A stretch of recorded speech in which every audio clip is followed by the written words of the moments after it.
Asante sana mheshimiwa. Ikinya ria kanjunene ya kiama kia ODM thiko igiri hituku kuhamurithia kuma kiama-ini ya bunge Aisha Jumwa wa Malindi na Suleiman Doli wa Msabweni nirithiete na mbere kwambatiria urugari wa kiuteti makiria mwena wa gicua-ini guko muingi na anyiti mbaru wa kiama kia ODM makioneka kugayukana na ikundi igiri ngurani. Mimi nataka kusema hivi ya kwamba chuma chenu kiko matoni. Ndio wape.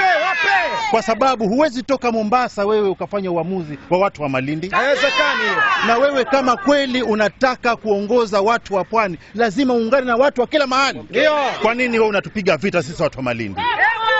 Sisi tunataka ya kwamba mumwache mama Aisha Jumwa achape kazi. Guko gikundi kimwe gikiamba hema wabici-ini cia Jumwa mwena wa Malindi gukumithia na njira nene ikinya riri ria ODM. Kigene gitugiritie ikinya riu gikiuga wira wa Jumwa ukoretwo ari kuhura uteti hatari kumatwarira tabarira cia uthii wa na mbere.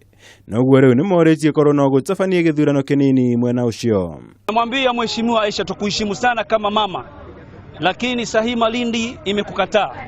Na tunashukuru uamuzi wa NEC waliotoa jana na COG, the Council of Governors.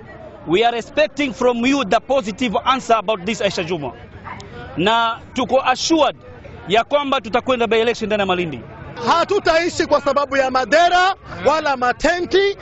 Lengo letu la kupatia kura ilikuwa na tuletee maendeleo ndani ya Malindi.